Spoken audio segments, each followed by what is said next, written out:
हा video publish झाल्यानंतर स्वतः त्यांनी स्पष्ट असं सांगितलेलं आहे की याच्यातलं तथ्य जाणून घेणं गरजेचं आहे, याची चौकशी होणं गरजेचं आहे. अशा पद्धतीनं एडिट करून किंवा AIच्या माध्यमातून असेल किंवा अन्य माध्यमातून असेल अशा पद्धतीची बदनामी करणं हे योग्य नाही. आणि या चौकशीअंती मी त्याच्यामध्ये आहे हे जर सिद्ध झालं तर मी राजकीय संन्यास घ्यायला तयार आहे. अशा पद्धतीची भूमिका ज्यावेळी आमचा एखादा सहकारी आमदार मांडतो त्यावेळी त्याची चौकशी झाली पाहिजे. नाहीतर उद्या आज महेंद्र दळवींच्या बाबतीत झालं आहे, उद्या कोणाच्याही बाबतीमध्ये होऊ शकतं. त्याच्यामुळे ज्या काय आधुनिक सिस्टीम क्रिएट झालेल्या आहेत, AIच्या माध्यमातून असेल, एडिटिंगच्या बाबतीतनं असेल, आपण त्याला काय म्हणतो व्हिडिओ मॉप करून करण्याच्या बाबतीमधले असतील, त्याची सविस्तर चौकशी व्हावी ही स्वतः भूमिका महेंद्र दळवींनी मांडलेली आहे आणि त्याच्याशी आम्ही सहमत आहोत. परंतु एखाद्याचं करिअर उद्ध्वस्त करण्यासाठी, एखाद्याचं करिअर उद्ध्वस्त करून स्वतःची ब्रेकिंग देण्यासाठी अशा पद्धतीचं जर कोण करत असेल तर याची देखील सखोल चौकशी झाली पाहिजे. यामागे आमदारांच्या अशा पद्धतीचे व्हिडिओ का नेहमी समोर येतात? याच्यापूर्वी शिरसाट यांचा देखील असा व्हिडिओ आला होता.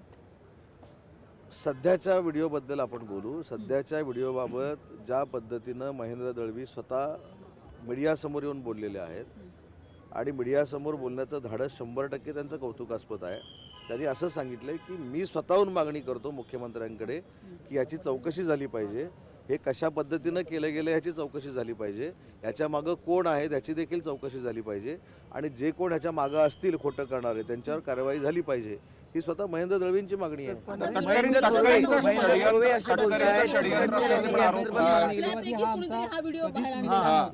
आणि सुनील तटकरेच हे घरकाभेदी आहेत. महेंद्र थोरवेंनी काय बोलले हे मी ऐकलेलं नाही, परंतु महेंद्र दळवींच्या बाबतीमध्ये मी सांगितलं की महेंद्र दळवींनी स्वतःहून जर सांगितले की याची चौकशी झाली पाहिजे आणि दूध का दूध पाणी का पाणी झालं पाहिजे तर ते केलं पाहिजे. आणि त्याच्यातनं अशी जर वाईट प्रवृत्ती एखाद्या लोकप्रतिनिधीला बदनाम करण्याची तयार होत असेल तर त्याच्यावर देखील कारवाई झाली पाहिजे. ते रायगडच्या सगळ्या लढाईमध्ये हे सगळे आरोप प्रत्यारोप जास्त होत्या, शाब्दिक चकमकच होत होती, पण आता व्हिडिओ पण असे पुढे येऊन कुठेतरी महायुतीचं ते कुरबुरी यामुळे समोर येत आहे. मी काय सांगितलं, हे चौकशी अंती सगळं पुढे येईल ना.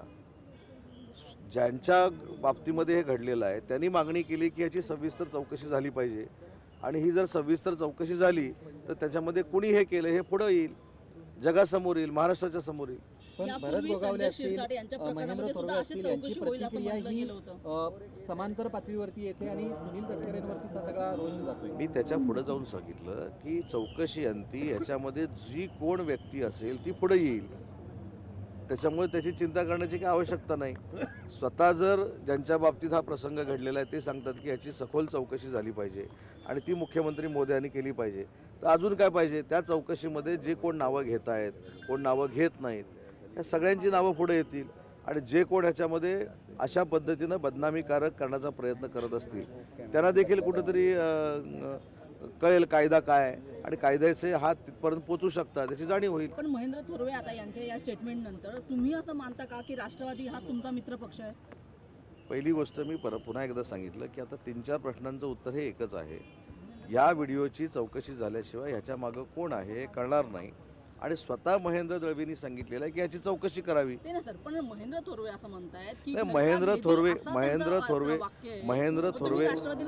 महेंद्र थोरवे जे काय बोलले ते मी ऐकलेलं नाही आणि त्यांनी बोललं म्हणून मी बोललं पाहिजे असं काही माझ्यावर बंधन नाही. मुद्दा असा आहे की माननीय शिंदे साहेबांच्या नेतृत्वाखाली काम करणारे आम्ही सगळी लोक जी आहोत ही महायुतीनंच पुढे जावं अशी आमची प्रत्येकाची अपेक्षा असते. हा विषय आणि महायुतीचा विषय हा वेगळा आहे, म्हणून मी सांगितलं की ह्याच्यात पूर्ण चौकशी झाली पाहिजे, सखोल चौकशी झाली पाहिजे आणि जे कोण ह्याच्यामध्ये आहेत ते महाराष्ट्रासमोर आले पाहिजे. चंद्रशेखर बावनकुळे असतील किंवा सुधीर मुनगंटीवार असतील यांची भूमिका वेगळ्या विदर्भाच्या बाबतीत स्पष्ट आहे. आता सुधीर मुनगंटीवार असंही म्हटले की जर बहुमत त्यांचं एकमतानं आलं तर त्या बाबतीत विचार केला जाईल वरिष्ठांशी बोलून. कुठेतरी वेगळ्या विदर्भाची मागणी जी आहे त्या बाबतीत त्यांनी जे सांगितलं तेच उत्तर मी देतो की वरिष्ठांशी चर्चा करून याच्याबाबतचं आमचं धोरण देखील फायनल केलं. लोकशाही मराठी ऐका, पहा, जागरूक रहा.